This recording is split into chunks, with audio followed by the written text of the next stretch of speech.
আমার নাম শ্রী উপেন্দ্রনাথ ঘোষ, নিবাস বীরভূম জেলার টগরা নামক গ্রামে। 1872 খ্রিস্টাব্দে আমি বিএ পাশ করে চাকরির সন্ধানে প্রবৃত্ত হই। কয়েক মাস ধরে বহু জায়গায় বহু আবেদন করলাম, কিন্তু কোনো ফল পেলাম না। অবশেষে সিউড়ি জেলা স্কুলের দ্বিতীয় শিক্ষকের পদ শূন্য হয়েছে সংবাদ পেয়ে নিজেই সেখানে গিয়ে বহু লোকের খোসামত করে চাকরিটি জোগাড় করলাম। আমার মাইনে হলো মাসিক 50 টাকা। আমাদের গ্রাম থেকে সিউড়ি 12 ক্রোশ দূরে। বরাবর একটা কাঁচা রাস্তা আছে। আমি গ্রামে ফিরে গিয়ে নিজের জিনিসপত্র নিয়ে এসে 2 দিন পরে নতুন কাজে লেগে পড়লাম। যেমন অল্প মাইনে তেমনি একটা ছোটখাটো সস্তা বাড়ি খুঁজতে লাগলাম, কিন্তু পেলাম না। রাতের শোয়া আর খাওয়া দাওয়াটা হেডমাস্টার মশাইয়ের বাড়িতেই করি। দিনের বেলা স্কুলে কাজ করি এবং অবসর সময়ে বাড়ি খুঁজে বেড়াই। অবশেষে শহরের প্রান্তে একটি বড় খালি পাকা বাড়ির সন্ধান পেলাম। বাড়িটি বহুকাল খালি পড়ে আছে। বাড়িটি জায়গায় জায়গায় ভাঙা। মাত্র কয়েকটি এমন ঘর রয়েছে যেখানে বসবাস করা যায়। মাসিক 5 সিকি মাত্র ভাড়া দিলেই বাড়িটি পাওয়া যায়। কিন্তু গুজব এই যে বাড়িটিতে ভূত আছে। তখন আমি সদ্য কলেজের ছোকরা, ইয়াং বেঙ্গল। ভূতের ভয়ে যদি পিছু হটি তবে আমার বিদ্যা ও মর্যাদা একেবারে ধূলিসাৎ হয়ে যায়। সুতরাং বাড়ি নেব বলেই স্থির করলাম। কিন্তু অত দূরে একলা থাকা নিরাপদ নয়, চোর ডাকাতের ভয়ও তো আছে। তাই একজন সঙ্গীর খোঁজ করতে লাগলাম। একজন জুটেও গেলেন।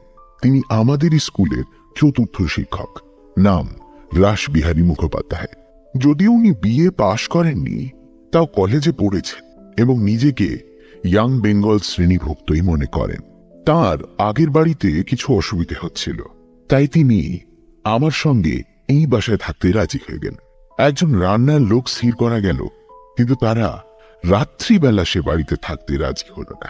বলল কাজকর্ম সেরে আমাদের খাওয়া দাওয়া হয়ে গেলে রাত্রি 9টার মধ্যেই যে যা নিজের বাড়িতে ফিরে যাবে। কি করি তাই মেনে নিতে হলো। পরবর্তী রবিবার সকালে জিনিসপত্র নিয়ে সেই বাড়িতে গিয়ে হাজির হলাম।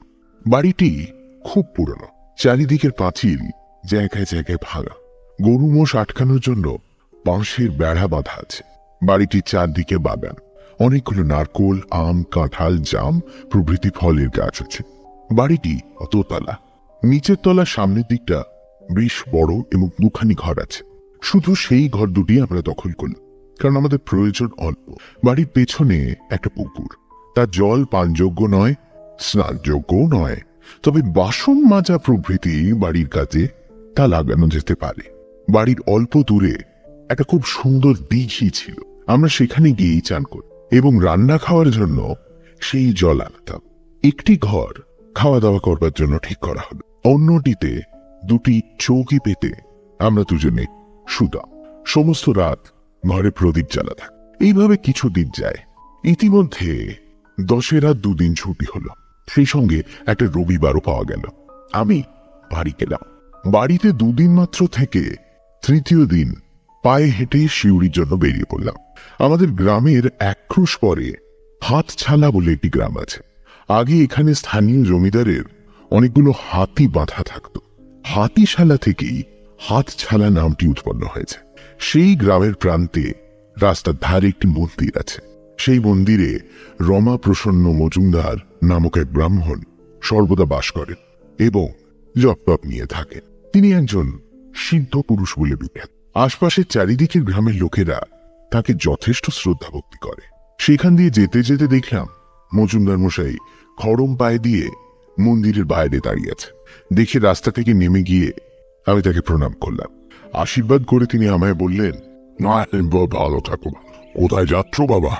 আমি উত্তরে বললাম, সিউড়ি স্কুলে আমার মাস্টারি চাকরি হয়েছে। দশেরার ছুটিতে বাড়ি এসেছিলাম, কাল স্কুল খুলবে তাই ফিরে যাচ্ছি। মজুমদার মশাই একটু চিন্তা করে বললেন, বাবা আজ কি তোমার না গেলেই নয়, আজ বাড়ি ফিরে যাও, কাল যেও। আমি বললাম, কাল স্কুল খুলবে, আমার তো নতুন চাকরি, কামাই হওয়াটা খুবই খারাপ কথা, সুতরাং আমাকে ওরকম আদেশ করবেন না। মজুমদার মশাই বললেন, তুমি কোথায় বাসা নিয়েছো? শহরের দক্ষিণ দিকে একটা পুরনো খালি বাড়ি ছিল। সেইটা ভাড়া নিয়ে আমি আর আমার স্কুলের আরেকজন মাস্টার রাসবিহারী মুখোপাধ্যায় একসঙ্গেই থাকছি বলে মজুমদার মশাইকে প্রণাম করে আমি পথ চলতে লাগলাম। বেলা আন্দাজ 2টোর সময় শিউরি পৌঁছলাম। স্নানাহার সারতে 5টা বেজে গেল। খাওয়া সেরে বারান্দায় বসে তামাক খাচ্ছি, এমন সময় দেখি আমাদেরই গ্রামের একজন চাষি বিরাট লম্বা লাঠি ঘাড়ি করে এসে উপস্থিত হয়েছে। তাকে দেখে অবাক হয়ে আমি জিজ্ঞেস করলাম, কিরে, তুই হঠাৎ কোত্থেকে এলি?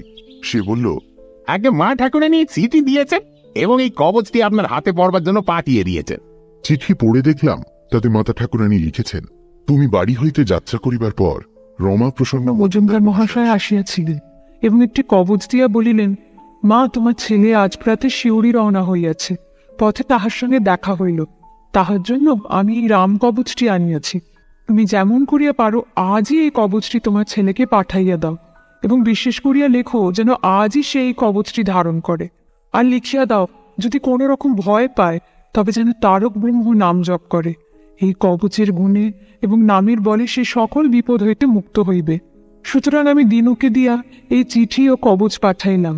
পাওয়া মাত্র রাম নাম স্মরণ করিয়া তুমি কবচটি ভক্তিপূর্বক তোমার ডান হস্তে ধারণ করিবে, যেন কোনো মতে কথার কোনো অন্যথা না হয়। ইহা তোমার মাতৃ আজ্ঞা জানিবে। চিঠি ও কবচ নিয়ে আমি দিনুকে বললাম, তুই আজ এখানেই থাকবি তো? তোর খাবার জোগাড় করি? সে বলল, আগে না, মা ঠাকুরানী কিন্তু জোর দিয়ে বলে দিয়েছেন তুই নিজে দাঁড়িয়ে থেকে কবচটা পড়িয়ে দিবি এবং আজ রাত্রিরে এসে আমায় খবর দিবি যে আমার ছেলে কবচ পড়েছে। সুতরাং তাকে থাকবার জন্য আর অনুরোধ করলাম না। তার হাতে 2 আনা পয়সা দিয়ে বললাম, এই নে, বাজার থেকে কিছু মুড়ি মুড়কি কিনে পথে যেতে যেতে খাবি, কেমন? তার সামনে কবচটা আমি হাতে ধারণ করলাম। সে আমায় প্রণাম করে বিদায় নিল। সেদিন রাত্রে খাওয়া দাওয়ার পর যথাসময় দুজনে শুয়ে পড়লাম। দুজনেরই চৌকির মাথার দিকে 2টো বড় বড় জানলা খোলা ছিল। আকাশে মেঘ, মাঝে মাঝে গুড়ি গুড়ি বৃষ্টি পড়ছে, আবার মাঝে মাঝে প্রবল হাওয়া এসে মেঘকে উড়িয়ে দিচ্ছে, আর একাদশী চাঁদ দেখা যাচ্ছে। আমরা দুজনে কিছুক্ষণ গল্পগুজব করে নিস্তব্ধ হলাম। পথশ্রমে ক্লান্ত ছিলাম, তাড়াতাড়ি ঘুমিয়ে পড়লাম। অনেক রাত্রে হঠাৎ ঘুম ভেঙে দেখি বাতাসে প্রদীপটা নিভে গেছে। ক্ষীণ মেঘের মধ্যে দিয়ে জ্যোৎস্না জানলা দিয়ে ঘরে ঢুকে উল্টো দিকে দেওয়ালের একটা অংশ আলোকিত করেছে। ঘুম জড়ানো চোখ অল্প খুলে দেখলাম যেন একটা কঙ্কাল সার বৃদ্ধ আমার খাটের ওপর হাঁটু গেড়ে হাবা পেতে বসে আছে এবং এক দৃষ্টে আমার প্রতি চেয়ে রয়েছে। তার মুখখানা যেন বহুদিন রোগে শীর্ণ, গালের চামড়া ঝুলে পড়েছে। দন্তহীন মাড়ির ওপর তার ঠোঁট দুটো চুপসে বসে গেছে। মাথায় সাদা ছোট চুলগুলো যেন দাঁড়িয়ে রয়েছে। তার চোখ দুটো থেকে যেন ক্রোধ, ঘৃণা ও বিদ্রুপের জ্বালা বেরিয়ে আসছে। দেখে আমি আপাদ মস্তক শিউরে উঠলাম। ভয়ে চোখ বন্ধ করলাম, কিন্তু সে অবস্থায় বেশিক্ষণ থাকতে পারলাম না। আবার চোখ খুললাম, আবার দেখলাম সেই বিভৎস মূর্তি সেই অবস্থায় বসে আছে। আবার চোখ বন্ধ করলাম। তখন হঠাৎ মায়ের চিঠিটার কথা মনে পড়ে গেল।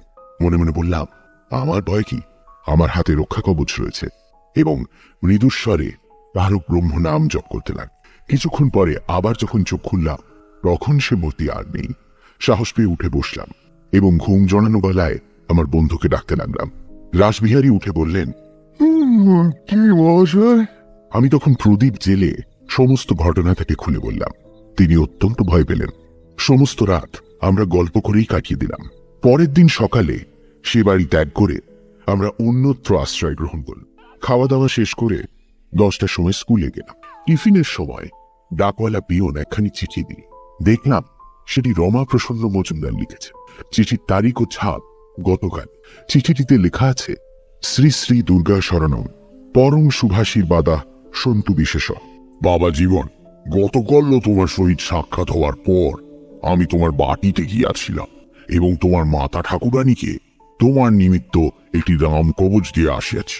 তাহাকে অনুরোধ করিয়াছি যে অদ্যই তিনি সেটি যে কোনো উপায় যেন তোমাকে পাঠাইয়া দেন, যাহাতে অদ্যই নিশাগমের পূর্বে কবচটি তুমি ধারণ করিতে পারো। বোধহয় অদ্য রাত্রে তুমি কোনরূপ ভয় পাইবে, কিন্তু সে রাম কবচটির গুণে তোমার কোনো বিপদ হইবে না। কবচটি তুমি নিয়ত ধারণ করিয়া থাকিবে এবং আর যদি কখনো ভয়ের কারণ ঘটে তবে তারক ব্রহ্মের নাম জপ করিবে।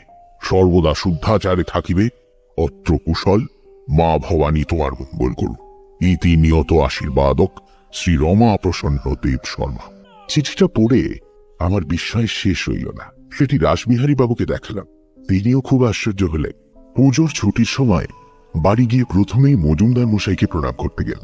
যে বিপদ থেকে তিনি আমাকে উদ্ধার করেছেন তার জন্য অনেক কৃতজ্ঞতা জানিয়ে আমি জিজ্ঞেস করলাম, আচ্ছা, আমি যে সেই রাত্রে ভয় পাবো এই কথা আপনি কি করে জানতে পেরেছিলেন?